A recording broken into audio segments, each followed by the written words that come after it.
முதல்வர் பதவியை கேட்பதற்கு கட்சியின் அடிப்படை உறுப்பினர்கள் முதல் நிர்வாகிகள் வரை அனைவருக்கும் உரிமை உள்ளது என்று புதுச்சேரி மாநில காங்கிரஸ் கட்சியின் தலைவர் நமச்சிவாயம் தெரிவித்துள்ளார். நேருவின் 53வது நினைவு தினத்தை ஒட்டி புதுச்சேரி காங்கிரஸ் கட்சி தலைமை அலுவலகத்தில் அஞ்சலி செலுத்தும் நிகழ்ச்சி நடைபெற்றது. இதில் புதுச்சேரி மாநில காங்கிரஸ் கட்சி தலைவர் நமச்சிவாயம், முன்னாள் முதல்வர் வைத்தியலிங்கம், முன்னாள் மத்திய அமைச்சர் நாராயணசாமி மற்றும் சட்டமன்ற உறுப்பினர்கள் பங்கேற்றனர். அவர்கள் நேருவின் திருவுருவப் படத்திற்கு மலர் தூவி அஞ்சலி செலுத்தினர். பின்னர் செய்தியாளர்களிடம் பேசிய மாநில தலைவர் நமச்சிவாயம், காங்கிரஸ் கட்சியில் முதல்வர் தேர்வுக்கு பின்னர் கூட்டணியில் இருக்கும் திமுகவிற்கு அமைச்சரவையில் இடம் கொடுக்கப்படுமா என்பது பற்றி முடிவு செய்யப்படும் என தெரிவித்தார்.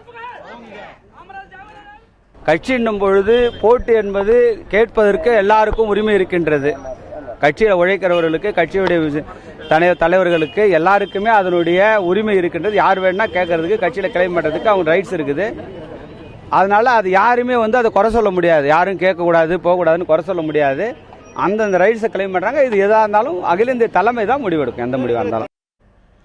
இதனிடையே புதுச்சேரி முதல்வரை தேர்ந்தெடுக்க சட்டமன்ற உறுப்பினர்கள் ஆலோசனை கூட்டம் மேலிட பார்வையாளர்கள் முகுல் வாஸ்னிக், ஷீலா தீட்சித் தலைமையில் நாளை நடைபெற உள்ளது.